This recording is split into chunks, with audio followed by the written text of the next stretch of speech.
تقلید کے متعلق سوال کیا گیا ہے۔ تقلید جو ہے یہ ایک شرعی ضرورت ہے۔ دراصل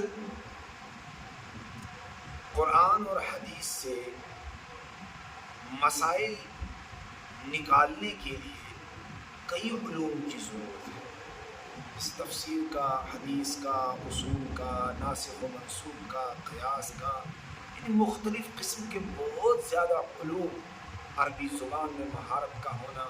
اس طرح کئی علوم ہیں جن کا ہونا ضروری ہے۔ پھر اس کے بعد ہی ایک عام آدمی قرآن اور حدیث سے کسی بھی مسئلے کا استنباط کر سکتا ہے، چونکہ یہ صلاحیت ہر ایک انسان کے اندر موجود نہیں ہوتی ہے، ہر ایک کے اندر اجتہاد کی صلاحیت موجود نہیں ہوتی ہے۔ لہٰذا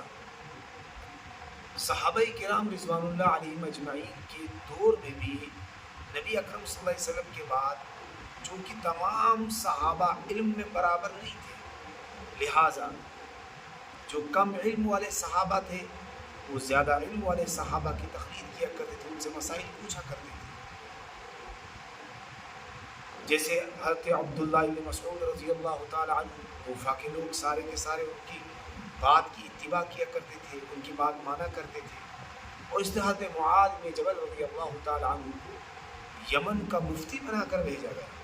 اور وہاں کے لوگ سارے کے سارے ان کی بات کو مان کر چلتے تھے۔ بات کے ادوار کے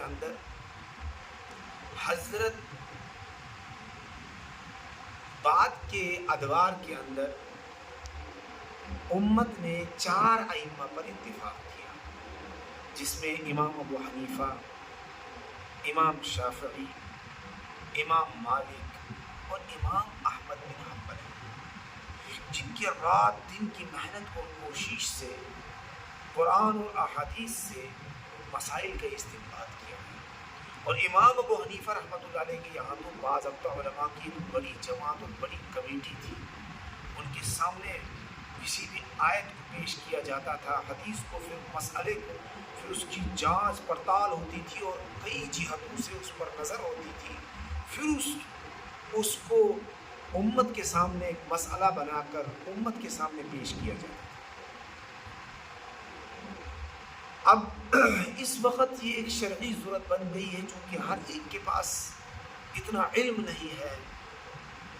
لہٰذا یہ امت کے لیے ایک شرعی ضرورت ہے۔ اب بعض لوگ یہاں پر ایک سوال یہ کرتے ہیں عام طور پر کہ بھائی ہمیں کسی امام کی تقلید کی کیا ضرورت ہے، ہم ڈائریکٹ جناب محمد رسول اللہ صلی اللہ علیہ وسلم کی اتباع کریں گے۔ دیکھیے، اس میں سمجھنے والی بات یہ ہے کہ جو حضور صلی اللہ، پہلی بات تو یہ ہے کہ حضور صلی اللہ علیہ وسلم ہمارے پاس موجود نہیں ہے کہ جو ہم ڈائریکٹ حضور صلی اللہ علیہ وسلم کی بات کو مانیں۔ ہاں، آپ صلی اللہ علیہ وسلم کی احادیث ہمارے پاس ہے، تو اب ان احادیث کو سمجھنے کے لیے بھی تو علوم کی ضرورت ہے، تو لہٰذا جن لوگوں نے ان پر محنتیں کی ہم ان کے مسائل ہمارے سامنے، ان کو مانتے ہیں۔ تقلید کے ذریعے سے ہوتا یہ ہے کہ بہت سارے انتشار اور اختلاف تقلید بچاتی ہے۔ اگر ہر ایک آدمی اجتہاد کرنے لگ جائے اور ہر ایک آدمی حدیث سے مسئلہ نکالنے لگ جائے، اس سے ہوگا یہ کہ چونکہ اذہان لوگوں کے مختلف ہیں، ہر ایک اپنے ذہن کے سانچے کے اعتبار سے بات کو سمجھنے کی کوشش کرے گا، جس سے امت میں اختلاف اور انتشار پیدا ہوگا۔ تو تقلید کے ذریعے سے یہ ایک اچھی بات پیدا ہوتی ہے کہ امت کے اندر اجتماعیت باقی رہے۔ اور دوسری بات، جو لوگ کہتے ہیں کہ تقلید کی ضرورت ہی نہیں ہے، تو وہ لوگ بھی تقلید کر رہے ہوتے ہیں، لیکن فرق یہ ہے کہ وہ ہزاروں لوگوں کی تقلید کرتے ہیں اور ایک تقلید کرنے والا صرف ایک امام کی تقلید کرتا ہے۔ وہ اپنے محلے کے امام کی، اپنے عالم کی، علاقے کے جمعیت کے صدر کی، جیسے غیر مقلدین جو سلفی ہیں، جو اپنے آپ کو اہل حدیث کہتے ہیں، ان کی یہاں دیکھ لیجیے کہ وہ لوگ بھی اتباع کرتے ہیں۔ ورنہ ان میں سے کسی نوجوان کو، کسی بھی آدمی کو کھڑا کیجیے، آپ ایسے نماز پڑھ رہے ہیں،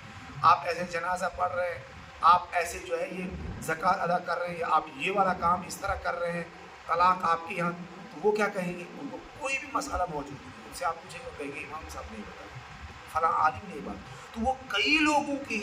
سینکڑوں لوگوں کی تقلید کر رہے ہوتے ہیں، جبکہ وہ اپنے آپ کو کہتے ہیں مقلد۔ مقلد سارے، کیونکہ نبی اکرم صلی اللہ علیہ وسلم موجود نہیں ہے، لہٰذا ہم سب کے سب مقلد ہیں۔ اس لیے ان تمام چھوٹی چھوٹی باتوں سے امت کو بچانا چاہیے، امت کے اندر تفرقہ پیدا نہیں کرنا چاہیے۔ اب جماعتیں قائم ہو رہی ہیں، مسجدیں الگ ہو رہی ہیں مسلمانوں کی، ان چھوٹے چھوٹے مسائل کی وجہ سے، جبکہ نبی اکرم صلی اللہ علیہ وسلم ہم تمام کو امت بنا کر گئے، لہٰذا امت میں اتحاد کی کوشش کرنی چاہیے۔ ان فروعی اور چھوٹے مسائل کو لے کر امت میں بڑا فتنہ برپا کرنے کی ضرورت نہیں ہے۔ اللہ ہمیں عمل کرنے کی توفیق عطا فرمائے۔